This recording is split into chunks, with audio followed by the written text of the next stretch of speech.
Hello, I'm Timothy Hernandez, and I will be talking to you about valley fever. What is valley fever? The scientific name for valley fever is coccidioidomycosis. It has two different coccidioid fungi, which are the coccidioid immitis and coccidioid posidii.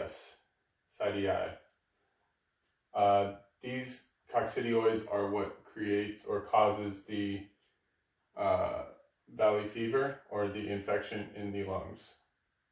It is a fungal infection which is airborne. It is stating from its name, cocci, meaning spherical or round. This is the enlarged under the microscope, showing the mature spherical or the mature spherical. But this is pretty much endosporulating, which has not become an endospore just yet.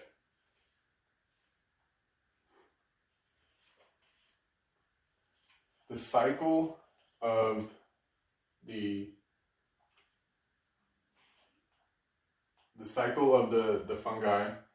This is the soil, which is the sarphitic cycle, which from the myelin, which is the vegetative part of the fungus, becomes the anthros.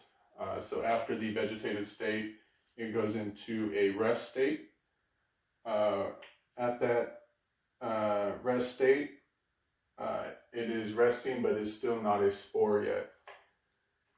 From the resting state, it has to go to disarticulation, and this is being the stirred up dirt or soil becoming airborne. When we enter the parasitic cycle, that is inside you, which has been inhaled. Starts from the immature sphericals, leading up into the endosporulating, which again means that it has not completely became an endospore just yet. Once it ruptures, those endospores release. Once those endospores release, they release into the lungs and into the bloodstream. This is showing how it works from the atmosphere or the outside. First, it starts in the dirt and in the soil. So valley fever fungus grows in the dirt. From the dirt, it gets kicked up either due to construction or high winds.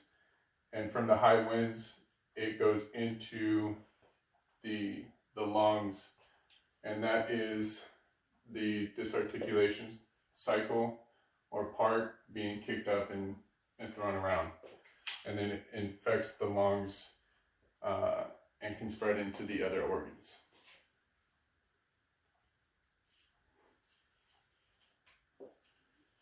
Signs and symptoms. So signs are what you can see, symptoms are what the patient feels. Signs, there is only one sign for valley fever. It is a red spotted rash or blisters, which can look like pimples and burst, erupting, and can get as bad as looking brown. There are stages and developments to the valley fever. So the first stage is the acute coccidioidomycosis, which the first stage is many of just like cold and flu. You got your fever, your night sweats, fatigue.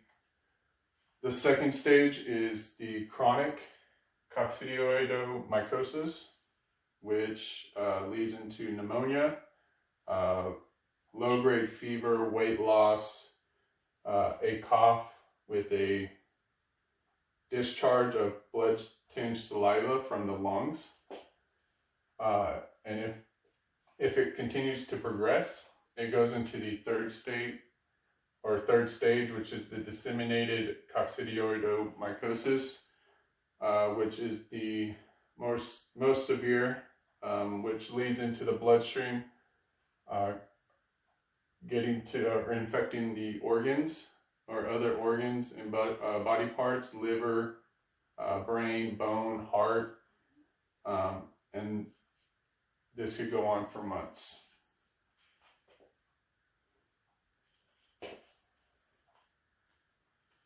There are ways to test to see if you have it. The most effective way is to get your blood drawn. You can also get the X-ray, which is going to check your chest for valley fever and pneumonia. You can also get the CT scan. There is a tissue biopsy, which you can get a bump test on your skin, and it's similar to the TB test. It is testing your immunity and your ability to fight the coccidioids. And a positive test shows that you are immune and most likely will not get infected with the fungi or fungus later on in your life. There are treatments. Pretty much after the first stage, your body is supposed to be able to take care of itself most of the time. There are less percent or less chance that you will get to the second stage, which you'll have to take antifungal drugs, which they try to stay away of just because of the harsh side effects and severe side effects that can come from taking these antifungal drugs. If it progresses after months of taking these antifungal drugs, around 6 to 8 months, the IV, you'll take an intravenous drug to fight off the bacteria or the infection running through your bloodstream. There is no real prevention for this, for valley fever. The only thing is to stay indoors if you have construction sites going on, or if you know of a high wind coming around, stay inside.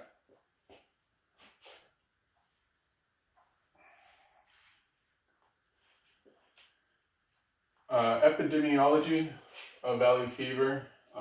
It is prevalent in the southwestern hemisphere of the U.S. And the only two difference between the immitis and the Posadati are its location geographically.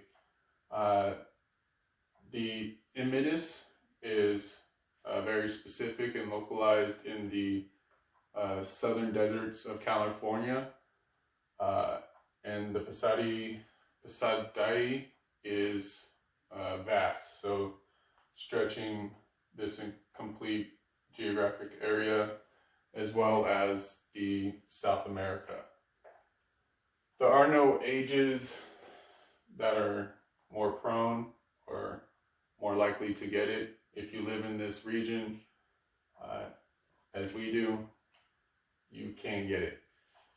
There is no transfer of this disease from person to person because it is just a fungal infection that has been inhaled and it cannot be transferred through bacteria. Very rare can it be transferred through blood. Very, very rare.